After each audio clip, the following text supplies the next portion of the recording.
Hello guys, welcome back to our channel Tech Mahir. My name is Ramana, and those who are new to this channel, please subscribe our channel now.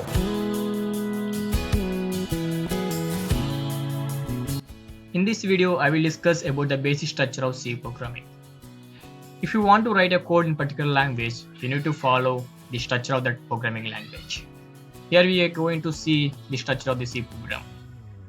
So here it is the structure of the C program. There are different sections like documentation, link section, definition section, global declaration, main function section, and user-defined program section. So all these sections are not mandatory. There are some optional sections and there are some mandatory sections. Like main function and link section are the mandatory sections to write a C program. And other sections are optional. Based on the requirement, you can use those sections. Let's see the documentation section. Coming to the documentation section, the statements in the document section are to be placed in the comment lines because these statements are not about the logic of your program. This is just about information of your program like author name and the date and time of a code, and information about the program like what kind of operation your code will do. So this kind of information will be provided in the documentation section, and I want to discuss about all these sections with the help of finding area of a circle program. Let's see what kind of documentation will be provided for the area of circle program. So here it is the documentation for area of circle program. The file name will be circle.c as I'm going to save like circle.c, and the author name and the date, and about the program, what kind of operation my program will do, like the finding area of the circle. So these all the statements are placed in the multi-line comments. These statements are not to be executed by the compiler, so that's why we placed in the multi-line comments. Into the link section. In the link section, we want to include certain header files.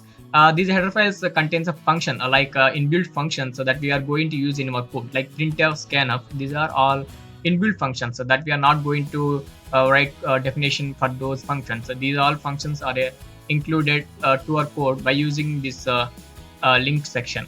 Like for let's see example, like hash include stdio.io.h. This header file contains the printf, scanf. All these function definition will be in this header file. So we are going to link this header file to our code by the compiler.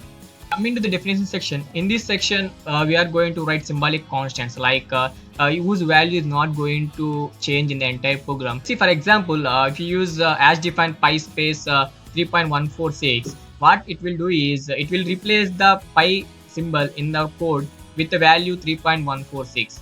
So here it has a macro definition. Coming to the global declaration section, there are certain variables which you want to use in each and every function, like a global variable. So these kind of variables will be declared in the global declaration section. If you declare a variable in a certain function, the scope of that variable will be for that particular function. But if you want to use those variables in one or more functions, you need to be declared those variables in this global declaration section. And we also declared the user-defined functions too in this global declaration section. Let's see, for example, if you want to going to write a user-defined function like a float space area, float space r, which is the parameter radius, and this declaration has to be done at the global declaration section. Coming to the main function section, main function is the important thing because the compiler will do start execution from the main function. And it is important to that every program must have a main function, and main function contains two parts, declaration part and execution part. In declaration part, all the variables will be declared, and the execution part, the logic will be written in the execution part.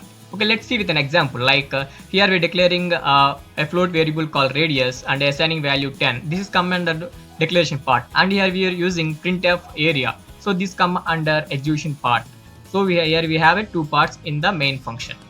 Coming to the subprogram section, this section contains all the user-defined functions. All these functions will be defined by the coder, and these functions will perform a certain task. Let me see with an example.